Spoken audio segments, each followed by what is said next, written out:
नमस्कार। आज जब हम किसी से बातचीत करते हुए उसका हालचाल पूछते हैं तो उत्तर मिलता है बस जी रहे हैं। ऐसा लगता है कि जिंदगी बोझ बन गई हो, लेकिन इसके पीछे एक पुख्ता कारण है, प्रेशर, स्ट्रेस, स्ट्रेन, जो हमारी जिंदगी का एक अहम हिस्सा बन चुका है। चलिए, जब हम काम कर रहे होते हैं तो बात समझ आती भी है कि प्रेशर है, लेकिन जब हम काम नहीं कर रहे होते तब भी वह हमारी ज़िंदगी को बहुत प्रभावित करता है।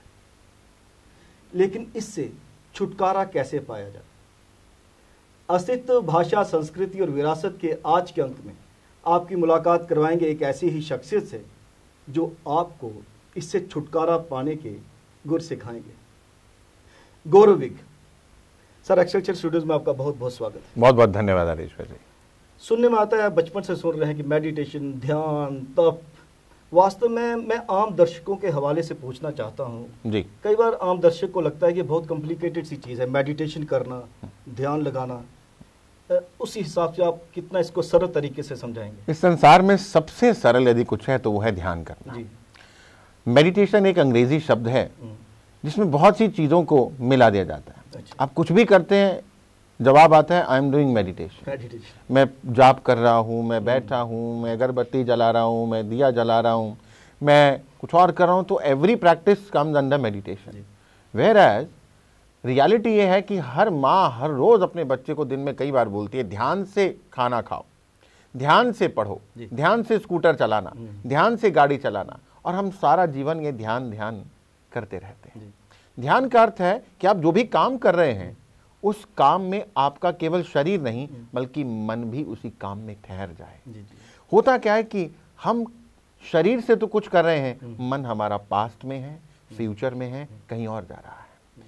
तो हम जब ये सीख जाते हैं कि शरीर, मन और आत्मा एक ही स्थान पर हैं, तब हम गहरे ध्यान में अपनी रियलिटी तक चले जाते हैं। हम आंतरिक शांति को अनुभव करते हैं। तो ये ध्यान करना बड़ा सरल है। सिर्फ इतना है कि हमने सीखा नहीं, हमें सिखाया नहीं गया, बताया नहीं गया, तो हमें सीखने की ज़रूरत है। और जब सीख जाते हैं तो ये सहज ही होने लग जाता है। जैसे आपने कहा कि दैनिक जीवन में हर कदम पर ध्यान करते हैं, हम ध्यान करते हैं, है ना? तो उसको फिर इतना कॉम्प्लिकेटेड समझना नहीं चाहिए। कॉम्प्लिकेटेड जब अज्ञान है, अज्ञान के कारण, तो अज्ञान के कारण आपके सामने पड़ी चीज भी आपसे दूर हो जाती है। तो जब उस चीज के बारे में ज्ञान आ जाता है, कहते हैं अंधकार जो है वो प्रकाश की एब्सेंस ही तो है। बिल्कुल। तो अज्ञान ज्ञान की एब्सेंस है। तो इस तरह से जब ज्ञान घर घर जन जन तक पहुंच जाएगा तो हर व्यक्ति वो दुखों से छुटकारा पाएगा। हर व्यक्ति ध्यान में अपने अंदर के उस खजाने को, जैसे हिरण के अंदर कस्तूरी है पर वो बाहर ढूंढ रहा है, हम शांति को बाहर ढूंढ रहे हैं, ट्रीटमेंट्स को बाहर ढूंढ रहे हैं, हीलिंग को बाहर ढूंढ रहे हैं। दूसरों से बात करके हमें लगता है हमें आनंद और खुशी मिलेगी, ये आईफोन लेकर के खुशी मिलेगी, ये मकान बड़ा कर ले खुशी मिलेगी, ये बच्चों की शादी हो जाए, उनके बच्चे हो जाए, उनके बच्चे हो जाए, उससे खुशी मिलेगी। हम एक के बाद दूसरी खुशी तलाशते जाते हैं, परंतु एक खुशी मिलने के बाद हमें फिर वो कमी रहती है, फिर हम आगे भागते हैं, किसी और चीज़ को ढूंढते हैं। वो ढूंढना सारी उम्र जारी रहता है, और इसीलिए क्योंकि हम अंदर जाकर के उसको नहीं ढूंढते, एक हिरण की भांति पूरी उम्र कस्तूरी बाहर ढूंढते हैं। तो ध्यान हमें हेल्प करता है कि हम अंदर जाएं और अंदर जाकर के वो रियल ट्रेजर, वो खजाने को पालें। आपने हिरण का जिक्र किया, कस्तूरी का जिक्र किया, तो मुझे कुछ ऐसा आभास हो रहा है कि हमारी स्थिति भारतीयों की, मैं कह रहा हूँ, हिरण की तरह हो गई है ना? क्योंकि पश्चिमी देशों में अब ध्यान पे बात हो रही है, मेडिटेशन पे बात हो रही है, वो लोग जा रहे हैं उस तरफ और हम इससे विमुख होते जा रहे हैं। तभी तो आजकल उनको, भारतीयों को चेताने की आवश्यकता पड़ गई है कि अपनी ही संस्कृति से जुड़िए, तो कस्तूरी को पहचानिए, सुगंध वहीं पे। बिल्कुल यही है। देखिए, हमारे ऋग्वेद में एक बात लिखी गई है कि मैं, मतलब ईश्वर की बात कर रहे हैं, वो परमपिता परमात्मा, उसको किसी भी नाम से आप जान लीजिए, वो ये कह रहे हैं कि मैं अपने हाथों से चुंबकीय शक्ति से तुम्हें हील कर रहा हूँ। मतलब वो धारा निरंतर बह रही है, द हीलिंग एनर्जी वो निरंतर आ रही है। परंतु जब हम, हमारे दरवाजे पर चाहे कोई कितने करोड़ों रुपए लेकर खड़ा है, पर हम दरवाज़ा नहीं खोलेंगे तो हम उस करोड़ों रुपए को, उसका जो सुख है उसको हम आनंद नहीं ले सकते, उसको अनुभव नहीं ले सकते, उसको भोग नहीं कर सकते। तो इसी तरह से हमारे अंदर सब कुछ है, हम एक स्विच ऑन करते ही अल्टीमेट लाइट के साथ जुड़ सकते हैं, पर हम अंधेरे में इसलिए हैं, दुखी इसलिए हैं, बीमार इसलिए हैं, बिकॉज हम मटीरियलिस्टिक वर्ल्ड की ओर भाग रहे हैं। जो वेस्टर्न वर्ल्ड है उन्होंने अति देख ली है, उन्होंने अति देख ली है, वो वहां से हो करके थक के वापस आ गए कि यहाँ भी कुछ नहीं है, तो वो वापस आ रहे हैं, वो अपने रियल ट्रेजर की ओर भाग रहे हैं। हिमालयस में यदि आप जाते हैं तो इतने फॉरेनर्स जो हैं वो आकर के वहाँ बस गए हैं, वहाँ से ज्ञान ले रहे हैं, सीख रहे हैं, जा रहे हैं। आप वेस्टर्न गुरु टीचर्स की बात भी करें तो वो भी यहाँ आकर के सीखते हैं, वेद पढ़ते हैं, शास्त्र पढ़ते हैं। आप हमारे यहाँ के गुरुओं की बात करें, चाहे विवेकानंद की बात करें, चाहे परमहंस योगानंद जी की बात करें, या अनेकों और संत जो पश्चिमी देशों में गए और जाकर के, जी हाँ, महेश योगी जी की बात करें तो वो बाहर जाकर के लोगों को ज्ञान दिया। वो ज्ञान इसलिए दिया बिकॉज वहां जरूरत थी। मुझे लगता है अब आपकी बात बिल्कुल सही कि अब वो जरूरत जो है वो यहाँ बड़ी आन पड़ी है, इसलिए यहाँ अब घर घर में संत बनना जरूरी है, घर घर में ज्ञान का उदय होना बहुत जरूरी है। इसके लिए आप जैसे ये जो प्रयास हैं ये बहुत जरूरी हैं, जो समय समय पर हों और जन जन तक ये पहुंचाएं कि हमें कहीं भटकने की जरूरत नहीं है। We need not to go anywhere. ये ध्यान को हम जो धर्म के साथ जोड़ देते हैं, जो आपने पहले बात करी, बड़ी गलत बात कि हम जो ध्यान को धर्म के साथ जोड़ते हैं, इसका अर्थ है कि ना तो हमें ध्यान के बारे में पता है ना धर्म के बारे में पता है। हम धर्म को यानी रिलीजन समझते हैं, धर्म यानी ड्यूटी। समय समय पर आपकी ड्यूटी अलग है, तो आपकी अलग अलग ड्यूटीज हैं। सतयुग में ड्यूटीज अलग थी, कृष्ण के समय में अलग थी, राम के समय में अलग थी, किसी और समय में अलग थी, परंतु अभी आपकी ड्यूटी एक पर्टिकुलर समय में अलग है। वो बच्चों के प्रति है, परिवार के प्रति है, समाज के प्रति है, काम के कार्यस्थल के प्रति है, परंतु एक बड़ी ड्यूटी अपने प्रति भी है। और अपने प्रति जो ड्यूटी है उसको पूरा करने के लिए आपको ध्यान को समझना होगा और प्रैक्टिस करना होगा। ध्यान को प्रैक्टिस करते ही आप ये मान लेते हैं, समझ लेते हैं कि ये सबसे आसान चीज है, क्योंकि वो आपके अनुभव में आ जाती है। एक व्यक्ति जब चलना भी सीखता है, जब छोटा बालक है तो कई बार गिरता है, परंतु बाद में जब चलना उसकी समझ में आता है तो वो भागता है, तेज भागता है, और उसी गति से फिर वो कई वाहन भी चला देता है, जहाज तक उड़ाने लग जाता है। तो बेसिक वही है, आत्मविश्वास पैदा होता है अपने से ना। जब आपके अनुभव में कोई चीज आती है तो ऑटोमेटिकली आत्मविश्वास बढ़ता है। हमारे अंदर की जो पावर्स हैं, जो भी डॉर्मेंट हैं, जो बंद हैं, दबी पड़ी हैं, वो सारी की सारी जागृत होने लग जाती हैं। बीमारियां जो आजकल के समाज को जकड़े हुए हैं, तो ये भी माना जाता है कि ध्यान करने से बीमारियों से भी आदमी निजात पाता है, क्योंकि बीमारी बेसिकली हमारे शरीर के अंदर से ही उपजती है। बिल्कुल सही। तो जो दवाइयाँ खाते हैं उसमें टेम्परेरी रिलीफ माना जाता है दवाइयों को, है ना। तो लेकिन ध्यान के मुद्राओं में आने से जो विभिन्न जो उसके योग मुद्राएं हैं, जो भी ध्यान करने के लिए जो नॉर्म्स बने हुए हैं, उनको अपनाते हुए इससे भी छुटकारा पाया जा सकता है। बहुत बहुत सही प्रश्न किया आपने, क्योंकि इस समय लगभग हर घर में कोई ना कोई बीमारी और कोई ना कोई दवाई पहुंची। देखिए, मैं डॉक्टर्स के दवाइयों के खिलाफ कुछ भी नहीं कह रहा हूं, क्योंकि हम डॉक्टर्स के बारे में बात तब करें, दवाइयों का विरोध तब करें कि उनको नहीं लेना चाहिए जब हमने कोई और ऑल्टरनेट बना लिया। परंतु मैं इतना जरूर कहना चाहूंगा कि हमारे ऋषि मुनि, हमारे पूर्वज उस समय कौन सी दवाइयां लेते थे? वो बीमार ही नहीं पड़ते थे। हमारा शरीर 150 साल तक जीवित रहने के लिए बना है और स्वस्थ रहने के लिए बना है, परंतु we have a cellular body. हमारे पास 60 ट्रिलियन सेल्स हैं, 800 करोड़ सेल्स केवल हमारे मस्तिष्क में है, और एक एक सेल 82 GB मेमोरी रखता है। तो हमारे सेल्स में यदि मेमोरी ही खराब है, एक भूमि पर यदि आप बीज ही खराब डालेंगे तो आप करेले का बीज डालकर आम की फसल नहीं उम्मीद कर सकते। तो इसी तरह से जो हमारे पास मेमोरीज हैं, हमारी सेल्स के अंदर मेमोरीज हैं, वो मेमोरीज वीक हैं, जिससे हम बीमार हो रहे हैं। अब ध्यान में क्या होता है, व्हेन यू मेडिटेट, जब आप मेडिटेशन करते हैं तब क्या होता है कि आप मेडिटेट करते हुए न केवल अपनी फिजिकल बॉडी, भौतिक शरीर नहीं, क्योंकि अब तो ये विज्ञान भी मानता है कि हम 99 यानी 99% से भी ज्यादा ऊर्जा है, एनर्जी है, और केवल 1% या उससे भी कम ये मैटर है यानी शरीर है।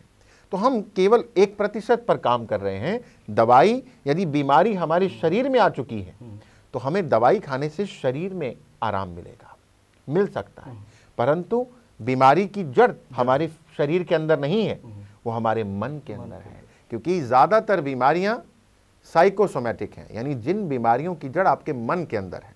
और यदि जड़ मन के अंदर है और आप शरीर में बीमारी का इलाज कर रहे हैं तो बार बार रीअकरेंस ऑफ डिजीज होगा, यानी बीमारी बार बार आपके शरीर में आएगी। और यही हो रहा है। एक घुटना दर्द होता था, 2 साल बाद उस व्यक्ति से पूछोगे दूसरा भी हो रहा है, मेरी तो अब कमर भी हो रही है, मेरे तो सर्वाइकल भी हो रहा है। पहले माइग्रेन था, आप बोलेंगे माइग्रेन कैसे हो, कहता छोड़ो माइग्रेन, अब तो बीपी की दवाई भी खा रहा हूं, शुगर भी हो गई उसकी भी खा रहा हूं। तो एक की कई बीमारियां बनती हैं, बिकॉज एक तो दवाइयों का साइड इफेक्ट आ रहा है, दूसरा हम ये नहीं जानते कि हमें अपनी जीवन शैली में परिवर्तन क्या करना है। तो एक तो हमें ध्यान सीखना है, करना है, क्योंकि ध्यान के दौरान ये जो हीलिंग एनर्जी है ये हमें हीलिंग देती है। एक कॉन्सेप्ट को हमें अपने जीवन में डालना है। हर व्यक्ति डॉक्टर तो नहीं बन सकता, परंतु हर व्यक्ति एक हीलर बन सकता है, सेल्फ हीलर बन सकता है। जैसे हम अपने ब्रश करना खुद सीखते हैं, नहाना, बाल बनाना, कपड़े डालना खुद सीखते हैं, अपने छोटे छोटे काम खुद करते, खाना खुद खाते, ऐसे ही अपना स्वास्थ्य का ध्यान रखना। कौन से स्वास्थ्य का? फिजिकल बॉडी के साथ साथ अपनी मेंटल बॉडी का, अपनी एनर्जी बॉडी का। क्योंकि आपका मन एक दिन में 60,000 विचारों का निर्माण करता है, 60,000 थॉट्स, और ये 60,000 विचार रोज आपके मन में जमा हो रहे हैं। आप यदि केवल इसी जीवन की बात करें तो इस जीवन में पहले दिन से लेकर अभी तक कितने 60,000 विचार बन गए, अरबों खरबों विचार। और यदि पिछले जन्म का भी मैं बोल दूं कि मन में तो हर जन्म के विचार पड़े हैं, तो मन के अंदर अनलिमिटेड मेमोरी है और अनलिमिटेड चीजें सेव पड़ी, इंफॉर्मेशन पड़ी है। तो जैसी इंफॉर्मेशन अंदर डालेंगे वैसा ही मन ऊर्जा बनाएगा, और ऊर्जा बनाकर आपके शरीर में वैसी ही हालात, वैसी ही स्थितियां बन जाएंगी। इतनी बिजली, देखिए, मन विचार बना रहा है, भावना बना रहा है। विचार की ऊर्जा है इलेक्ट्रिक ऊर्जा, और भावनाओं की ऊर्जा है मैग्नेटिक ऊर्जा। हमारे पास इलेक्ट्रोमैग्नेटिक एनर्जी है, मतलब विद्युतीय चुंबकीय शक्ति। तो ये हमारे आभा मंडल के अंदर है, ऑरा के अंदर है, शरीर के अंदर है, और ये एनर्जी से ही हमारा शरीर चलता है।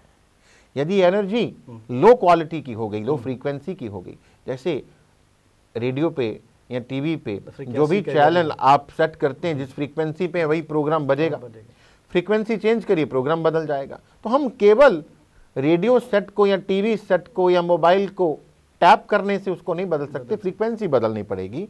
इसलिए ऊर्जा को चेंज करेंगे, और वो होगा मन को ठीक करने से। ध्यान में, मेडिटेशन में और सेल्फ हीलिंग में आप अपने मन को, अपनी एनर्जी बॉडी को और अपनी फिजिकल बॉडी, तीनों को ठीक करना सीख जाते हैं। इसलिए बीमारियां ठीक होती हैं। ऐसे अचंभित कर देने वाले रिजल्ट सामने आए कि लोगों को बड़ी बड़ी भयानक बीमारियां थी, ये जहां पर मेडिकल साइंस असमर्थ सी हो गई थी कि शायद ये कभी ठीक नहीं हो सकता। चमत्कार होता है फिर। वो लोग कैंसर लास्ट स्टेज ठीक हो गए।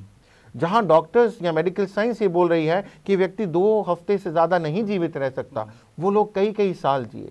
उसके बाद 40-40, 50-50 साल जीकर अपनी उम्र भोग कर गए।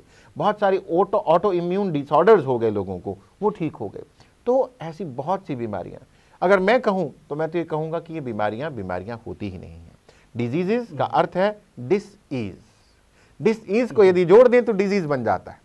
तो आपका कहना मतलब है कि जैसे हम ध्यान करते हैं तो उससे विल पावर बढ़ती है, तो विल पावर बढ़ने से वो चीज, एनर्जी जो मिलती है अंदर से, उससे जो हमारे चैनलाइज कर सकते हैं पॉजिटिव जी हाँ दिशा में। उससे हमारे अंदर जो डिसईज थी, वो डिसईज कहाँ थी? मन में, एनर्जी बॉडी में। एनर्जी का पैटर्न खराब था, वो डिसईज को हमने सेटल किया, ईज बना दिया, और उससे हमारा शरीर सार्थक दिशा मिल गई। बिल्कुल। हमारे शरीर में बीमारी, आपने जैसे प्रश्न में पूछा कि किसी ने बाहर से तो डाली नहीं, किसी ने इंजेक्ट तो किया नहीं, तो बीमारी शरीर ने खुद बनाई, क्योंकि शरीर आपको प्रतिक्रिया दे रहा है। अगर यहां पर कोई फायर अलार्म लगा है तो आग लग जाए तो फायर अलार्म बजेगा, वो इसलिए बजेगा ताकि आप बिल्डिंग को बचा लीजिए। ये जो पेन है, ये जो बीमारी है, ये फायर अलार्म है शरीर का। शरीर हमें रिस्पॉन्ड दे रहा है कि आपके अंदर कुछ बदलने की जरूरत है, कहीं आग लग गई है, और आग शरीर में नहीं, मन में लगी होती है।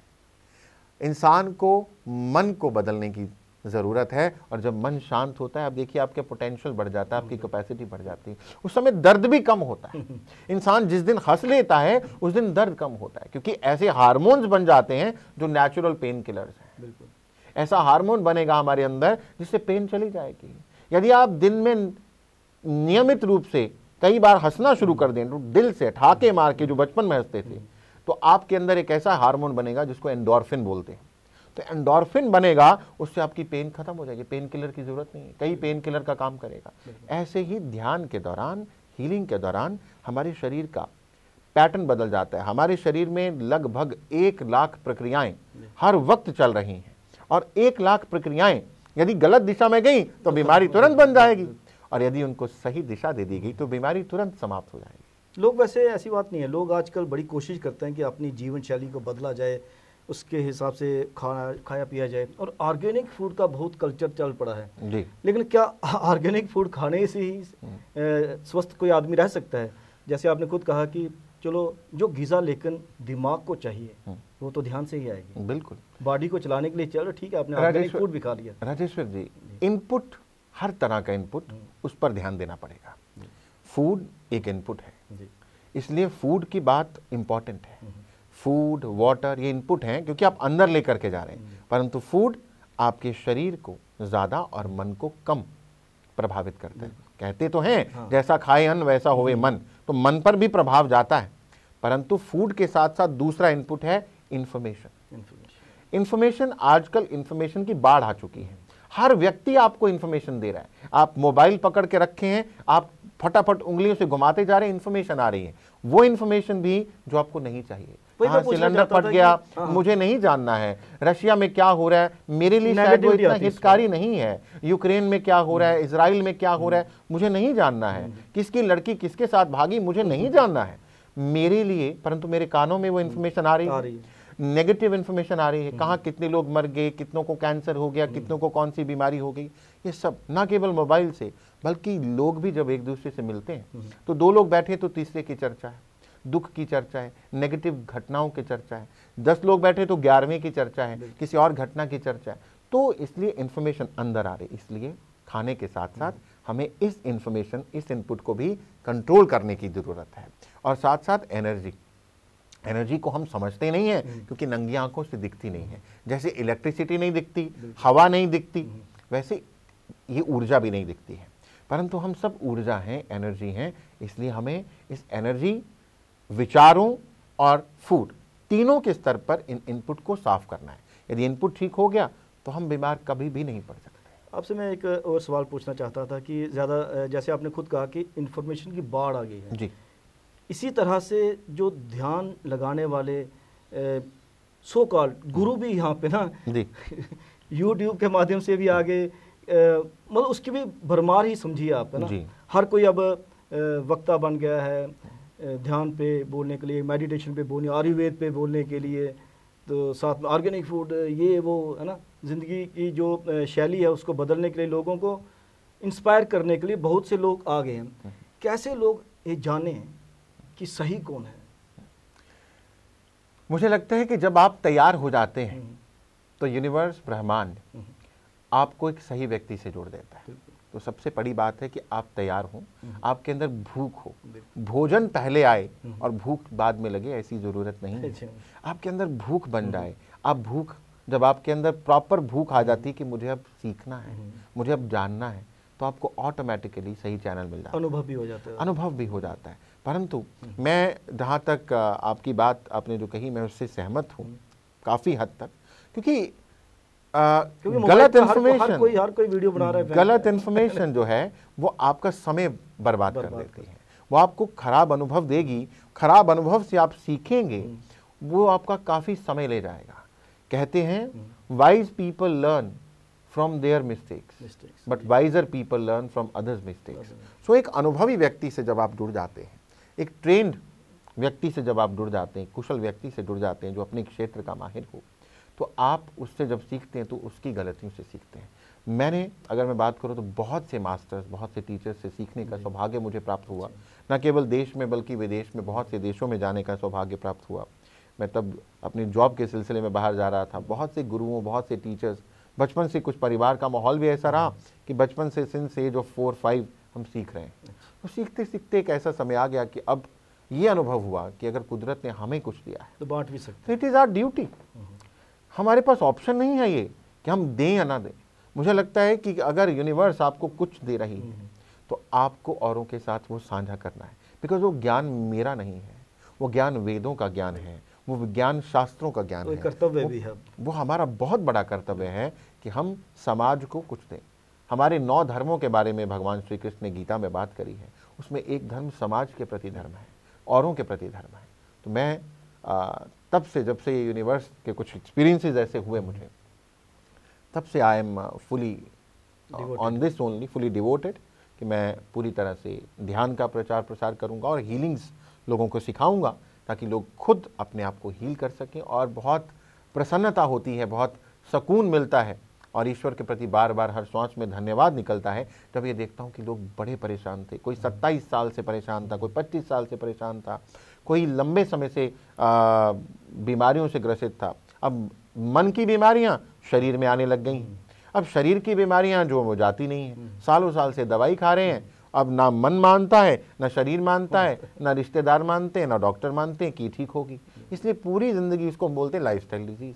अब लाइफस्टाइल बदलना कोई सिखा नहीं रहा है, तो मैंने सोचा कि ये हम करेंगे, बहुत से और साथी भी करते हैं, परंतु यहाँ तो ऐसी आवश्यकता है कि अगर हर घर में एक लाइफ कोच खड़ा हो जाए तब जाकर के हम बदलेंगे। क्योंकि अब जो हालात हैं राजेश्वर जी, अब तो WHO ने भी चेतावनी दे दी कि by 2028 when we will enter in a new world, जिसको थर्ड वर्ल्ड कहा जाता है, तब तक पहुंचते पहुंचते 5 में से लगभग 3.5 का एवरेज रहेगा, यानी 3 से ज्यादा लोगों को मानसिक रोग हो जाएंगे। Alarming situation. और हम देख रहे हैं, ये कोई ऐसी बात नहीं जो आएगी, ये ऑलरेडी होनी शुरू हो चुकी है। हम देख रहे हैं कि लोगों को ये ऑलरेडी होना शुरू हो गया है। बीपी, माइग्रेन, डायबिटीज, नींद न आने की समस्या, पेट के रोग, अपच, IBS, ऐसी बीमारियां, body pain, joint pain, arthritis, cervical spondylitis, ये बीमारियां ऐसी हैं जो लगभग हर घर में पहुंच गई और अपनी रीच बना रही हैं। और इन बीमारियों की जो जड़ है वो मन है। अगर आपने मन को ठीक किया, मैंने कितने केसेस देखे, मुझे खुद प्रॉब्लम्स थी, मैं 3 बड़ी बीमारियों से होकर गुजरा हूं। एक ऐसी बीमारी थी, स्पाइन में मेरे एक प्रॉब्लम हो गई थी, जिससे डॉक्टर्स कहते थे कि इसको सर्जरी करानी पड़ेगी, अदरवाइज चलना मुश्किल हो जाएगा। मैं पूरी तरह से, वो डेंजरस भी होती है। मैंने कहा जी मैं पूरी तरह इसी तरह से ठीक हुआ, और इतना ठीक हुआ कि अब मैं पहाड़ भी चढ़ता हूँ, भागता भी हूँ, चलता भी हूँ, गाड़ी भी चलाता हूँ, सब कुछ होता है। दूसरी बात थी, मुझे स्वीयर साइनसाइटिस की इशू था। वो इतना ज़्यादा हो जाता था कि मैं साल में 2 से 3 दफ़ा हॉस्पिटलाइज होना पड़ता था। और राजेश्वर जी यकीन जानिए, पिछले कई सालों से मुझे पता भी नहीं कि कभी कोई प्रॉब्लम थी, कभी भी मुझे कोई दिक्कत नहीं हुई, बिकॉज नाउ मेरे अंदर का पैटर्न चेंज हो गया। इमोशनल थे, हर्ट हो जाते थे, हर्ट की मेमोरीज अंदर रहती थी, उससे अलग अलग जगह विकार पैदा होते थे, बीमारियां बनती थी। शरीर मुझे संकेत देता था कि भैया कुछ अंदर बदल लो, और उस संकेत को मैं बीमारी का नाम दे देता। सर, ये बड़े सौभाग्य की बात है कि आप पिछले कुछ वर्षों से हर वर्ष जम्मू में भी वो ध्यान शिविर लगाने लगे हैं। तो अभी भी आपका कुछ दिनों के बाद ध्यान शिविर जी हाँ, जी हाँ, बिल्कुल। उसके बारे में भी मैं चाहूँगा कि दर्शकों से आप अपनी बात शेयर करें। राजेश्वर जी, बहुत सही कहा आपने, क्योंकि हमारा प्रयास ये है कि हम हर जम्मू वासी को ये सिखा सकें कि वो अपना डॉक्टर खुद बने, वो अपने शरीर को, अपने मन को स्वस्थ कर सके, ना केवल शरीर और मन। क्योंकि जब आपका शरीर और मन स्वस्थ होता है तो आपके संबंध भी, रिलेशन भी ठीक होने लग जाते हैं। आपके रिलेशंस, आपके फाइनेंसेस पूरी तरह से हील होने लग जाते हैं, और आपका पोटेंशियल, आपकी कैपेसिटी बढ़ जाती है। और इसके लिए इस बार हम तीसरी बार जम्मू में, पहले 2 साल हो चुका है, ये तीसरी बार पूरी तरह से निःशुल्क महाध्यान और हीलिंग शिविर का आयोजन कर रहे हैं। ये 2 दिन का होता है, जो इस बार 25 और 26 नवंबर शनिवार और रविवार को होगा। तो उसमें हम चाहते हैं कि सब आएँ, सीखें, पूरा दिन हम साथ में रहें, उनको सिखाएं कि कैसे हम भी 150 वर्ष जी सकते हैं, कैसे बीमारियां ठीक हो सकती हैं। जो इतना बड़ा डर है हमारे अंदर कि हाय बीमार हो गए तो, हाय अगर ये बढ़ गया तो, वो इतनी आसानी से निकल जाता है कि हमें याद ही भूल जाता है कि कभी बीमार भी थे। कई लोग मुझे बोलते हैं कि आपसे मिले थे तो मेरे दांत का दर्द था बड़ा पहले, मुझे तो सब प्रॉब्लम थी, वो तब से गया, अभी 2 साल हो गए, दांत का दर्द वापस नहीं आया। मैं चाहिए क्या? कहते नहीं चाहिए। तो वो पूरी तरह से ठीक है। किसी को कोई बताते हैं, लोग मिलते हैं कभी दोबारा, वो कहते हैं जी मुझे 25 साल से मेरी एल्बो में प्रॉब्लम थी, वो ठीक हो गई। किसी को कुछ और दिक्कत थी, ठीक हो गई। कुछ पेट के रोग थे, वो ठीक हो गए। तो वो ये मैं नहीं कर रहा हूँ, because I am just medium, में केवल माध्यम हूँ जो ये प्रयास कर रहा हूँ कि जो मुझे मिला वो मैं औरों के साथ साझा कर सकूँ। सर भविष्य में भी आपसे ध्यान को लेकर, मेडिटेशन को लेकर जब भी आप जम्मू पधारेंगे बातचीत करेंगे ज़रूर। आप एक्सेलसियर स्टूडियोज़ में आपका बहुत बहुत धन्यवाद राजेश्वर जी ये अवसर देने के लिए। Thank you very much. अस्तित्व के इस अंक में आपने बातचीत सुनी गौरव विग जी से, जिन्होंने कहा कि अगर आप अपनी ज़िंदगी में सकारात्मक परिवर्तन लाना चाहते हैं तो ध्यान पर ध्यान दीजिए। कैमरा पर्सन करण सिंह के साथ राजेश्वर सिंह राजू को अब दीजिए इजाज़त। नमस्कार।